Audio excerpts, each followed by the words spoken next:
कहानी शुरू होती है मलेशिया की एक ऐसी जेल से जहां दुनिया भर के खतरनाक अपराधी बंद हैं। यह जेल इसलिए मशहूर है क्योंकि यहां से आज तक कोई कैदी निकल नहीं पाया, न सिर्फ इसलिए कि गार्ड्स हरदम निगरानी रखते हैं, बल्कि जेल समंदर के बीच में बनी है जहां भागने वाले को शार्क्स का सामना करना पड़ता है। इसी शहर में हमारी मुलाकात होती है बिशप आर्थर से, एक प्रोफेशन कॉन्ट्रैक्ट किलर जो पैसों के बदले लोगों को ठिकाने लगा देता है। इस बार उसका निशाना एक कैदी है जो जेल से फरार हो चुका है और जिसके चेहरे पर एक खास टैटू है। बिशप खुद उसी टैटू की नकल करके उस कैदी का रूप धार कर जानबूझकर खुद को पकड़वाता है ताकि सीधा उसी जेल में पहुंच सके जहां उसका असली टारगेट मौजूद है, याकूजा, एक बहुत ही खतरनाक गैंगस्टर जिसके हाथ बहुत से मासूम लोगों के खून से रंगे हैं। जेल के अंदर बिशप को पता चलता है कि याकूजा को हरदम उसके आदमी घेरे रहते हैं, इसलिए सीधा हमला करना मुमकिन नहीं। किस्मत से एक मौका मिलता है, एक कैदी खुद याकूजा को मारने की कोशिश करता है और बिशप बीच में आकर उस कैदी को खत्म कर देता है। इस तरह याकूजा की जान बचाकर उसका भरोसा जीत लेता है। याकूजा खुश होकर बिशप को लंच पर बुलाता है और अपना राइट हैंड बनने की पेशकश करता है। बिशप जवाब देता है कि वो पहले से काम पर है और उसका काम ही याकूजा जैसे लोगों को खत्म करना है।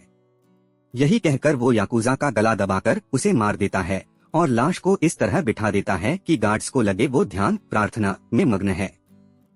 इसी दौरान बिशप जेल की दीवार में पहले से लगा हुआ बम एक्टिवेट करता है, जिसके जबरदस्त धमाके से दीवार टूट जाती है और वो एक सुरंग के जरिए बाहर निकल आता है।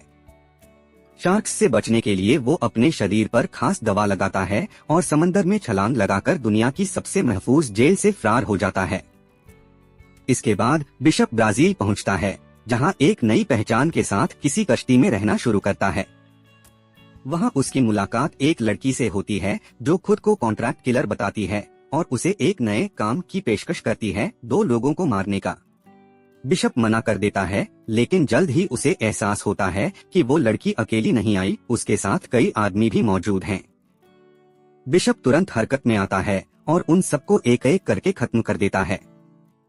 सीसीटीवी पर नजर रखते हुए उसे पता चलता है कि और लोग उसकी तरफ बढ़ रहे हैं, जिस पर वो स्काई ट्रेन की छत से पैराग्लाइड करके निकल जाता है। रात को जब वो अपनी कश्ती पर वापस आता है तो देखता है कि कुछ लोग उसकी कश्ती तलाश रहे हैं। वो तुरंत बम एक्टिवेट करके कश्ती को उड़ाता है और समझ जाता है कि अब ब्राजील में रुकना खतरनाक है।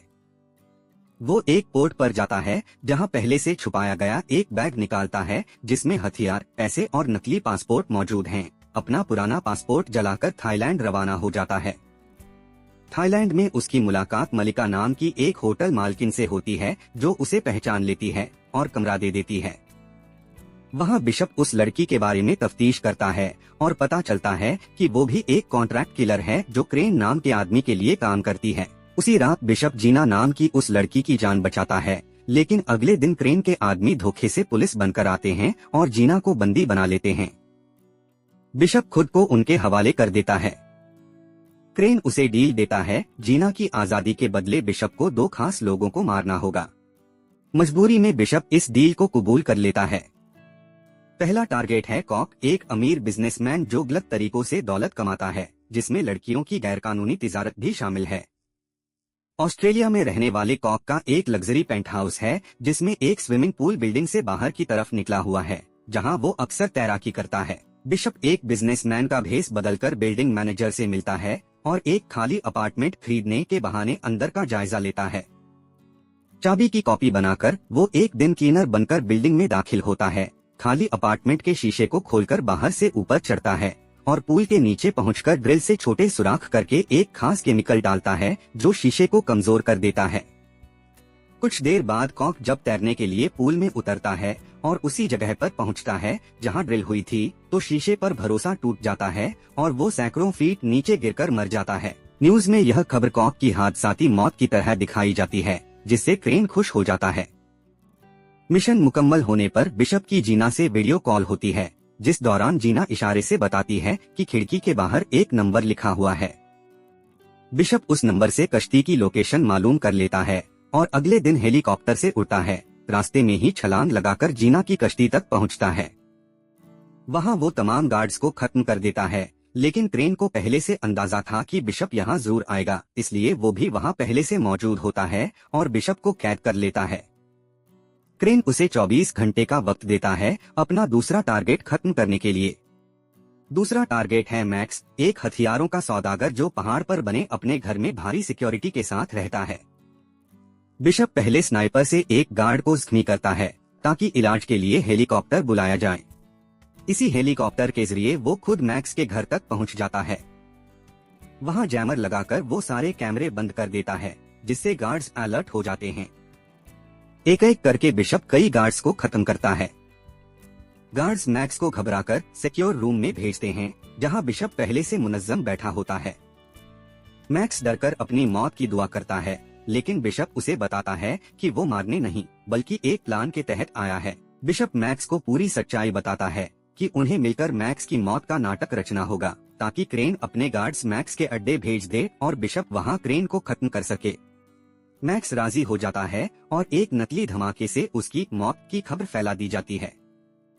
क्रेन को यकीन दिलाने के लिए बिशप अपने आदमियों को मैक्स की लाश देखने भेजता है, जहां पहले से जाल बिछाया गया होता है, और बिशप उन्हें आसानी से खत्म कर देता है।